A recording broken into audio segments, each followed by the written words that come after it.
Let's do a quick 101 for medical astrology. Now, in medical astrology, the body parts don't just represent the signs. They're also the places where those signs tend to express themselves physically. So when you're under a lot of stress, for instance, or when you're not expressing your placement in an evolved way, your body has a way of telling you where you are out of balance. Yeah. Now, an overwhelmed Aries, for instance, might get blinding headaches. A stubborn Taurus might lock up in their neck, or they will start having like throat issues, like sore throats and stuff.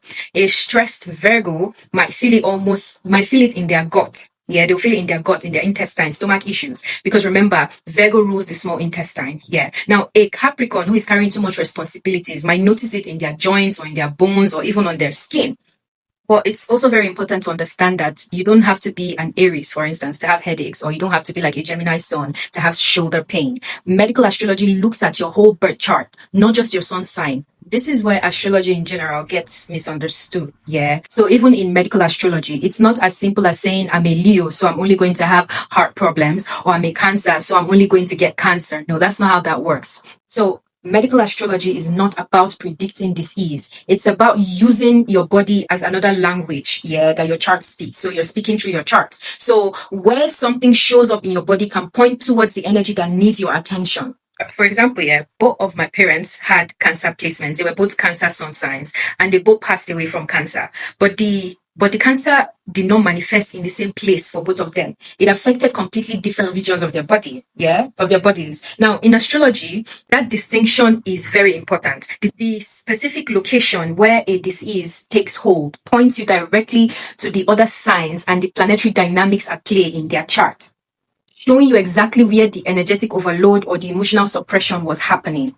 The same thing happened to me recently. Yeah, I had this pain in my shoulder, around my shoulder.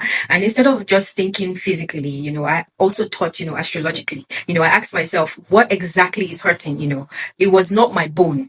Yeah. So I was not thinking Capricorn. It was not my joints. Yeah. So it wasn't Capricorn. It felt more like a muscle thing around the shoulder and upper arm, which immediately made me think about Gemini. So Gemini rules the shoulders, it rules the arms and the nervous system. So then the question is now, what Gemini themes are active in my life right now? Am I overthinking? Am I carrying too many ideas at once? Am I struggling to communicate something? Am I mentally overloaded? So, like, what thoughts or words am I actively suppressing and forcing my shoulders to carry? Those are the kind of questions that I would ask.